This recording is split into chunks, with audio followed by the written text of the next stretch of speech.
131টা follower নিয়ে কিভাবে আমার এত ভিউ হয়, এটা কিন্তু আমার অডিয়েন্সের প্রশ্ন। অনেকেই কিন্তু আমাকে কমেন্ট করে, আপু আপনার এত হচ্ছে ভিডিওতে ভিউ হয় কিন্তু আপনার তো ফলোয়ারই নাই, আর এই ফলোয়ার নিয়ে কিভাবে আপনার ভিডিওতে এত ভিউ হয়। তো যাই হোক, আজকে আমি বলে দিব যে কিভাবে আমার ভিডিওতে এত ভিউ হয় এবং কেন হয় ভিউটা, সেটাও কিন্তু আজকে আমি সরাসরি আপনাদেরকে বলে দিব। তার সাথে বলে দিই আজকে আমি কি রান্না করব। আজকে আমি হালকা করে রান্না করব, হচ্ছে মানে হালকা পাতলা খাবার রান্না করব। এটার মধ্যে হচ্ছে কালকে ঘাটি করেছিলাম, মানে মুগ ডালের হচ্ছে তরকারি রান্না করেছিলাম, আর আপনারা বলেন হচ্ছে মুড়ি ঘন্ট। যাই হোক, কালকে আমি মুড়ি ঘন্ট করেছিলাম মাছের মাথা দিয়ে, ঠোঁটা কাটা এগুলো বড় মাছের মাথা দিয়ে।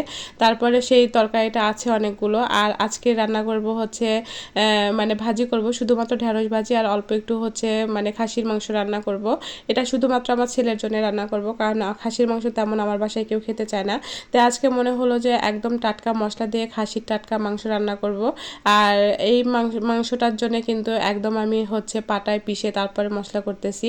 অনেক দিন ধরে পাটায় পিষে মশলা করা হয়নি বা খাওয়া হয়নি, তো চিন্তা করলাম আজকে একটু টাটকা টাটকা মশলা পিষে তারপরে তরকারিটা রান্না করব। আর তরকারির টেস্টটা বিশেষ করেন মাশাল্লাহ খুবই ভালো হয়েছিল। এখন আপনাদের প্রশ্নের কথা বলি, যে আপনারা আমাকে প্রশ্ন করেন আপু কিভাবে আপনার ভিডিওতে এত ভিউ হয়। বিশ্বাস করেন প্রথম অবস্থায় আমার ভিডিওতে কিন্তু অনেক ফলোয়ার ছিল। আমার তো এটা ছোট্ট একটা মানে আপনারা ফলোয়ার দেখছেন যে এটাতে মাত্র 131টা, আর এটাতে আমার ভালো ধরনের একটা ভিউ আসে। আর এটাতে ভিউ আসার কারণ আমি সবসময় আমার যেটা মন চায় সেটাই দিয়ে দিই, কিন্তু ভিউ আসার কারণটা যে কি এখন সেটিংসটা কি বের হয়েছে, এটা কিন্তু বিশ্বাস করেন কোনো সেটিংস নাই।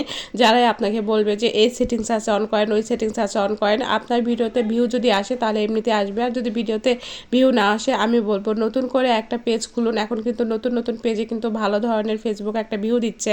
আর যাদের 2 বছর ধরে 3 বছর ধরে কাজ করতেছেন কোনো ধরনের ভিউ নাই বা আপনারা এখনও মনিটাইজেশন পান নাই, তাদের জন্য আমার এই কথাটাই থাকবে যে নতুন করে একটা আপনার হচ্ছে পেজ খুলে দেখেন, এই পেজে কাজ করে দেখেন, দেখবেন ভালো একটা ভিউ আসবে। আর আমার কিন্তু হচ্ছে প্রায় 2.5 লাখ ফলোয়ার ছিল, সেটাতে কিন্তু এখন মনিটাইজেশনটা নষ্ট হয়ে গিয়েছে। সেটাতে কিন্তু সব কিছু অরিজিনাল ছিল, তারপরেও যে কেন নষ্ট হয়েছে, কী কারণে নষ্ট হয়েছে আসলে এটা বলতে পারবো না। কিন্তু হচ্ছে এটা ফেসবুকের আপডেটের যখন আসে তখন এরকম হয়েছিল। শুধুমাত্র কিন্তু আমার না, প্রায় কিন্তু হচ্ছে আমরা যারা 100 ভাগ মানুষ কাজ করি, সেই 100 ভাগের মধ্যে 99 ভাগ মানুষেরই কিন্তু এই মনিটাইজেশনগুলো চলে গিয়েছিল, বড় বড় পেজগুলো কিন্তু ছিল না। তো যাই হোক, আমারও কিন্তু 2.5 লাখ ফলোয়ারের পেজটা নষ্ট হয়ে গিয়েছে। এখন আমি ছোট 2টা পেজে কাজ করছি। এটা কিন্তু আশা ব্লগে একটা কাজ করছি, আবার হচ্ছে জিয়া আশা ব্লগে একটা কাজ করছি, বিভিন্নটাতে কাজ করতেছি। এই জন্য কিন্তু সবটাতে একবারে সময় দিতে পারছি না।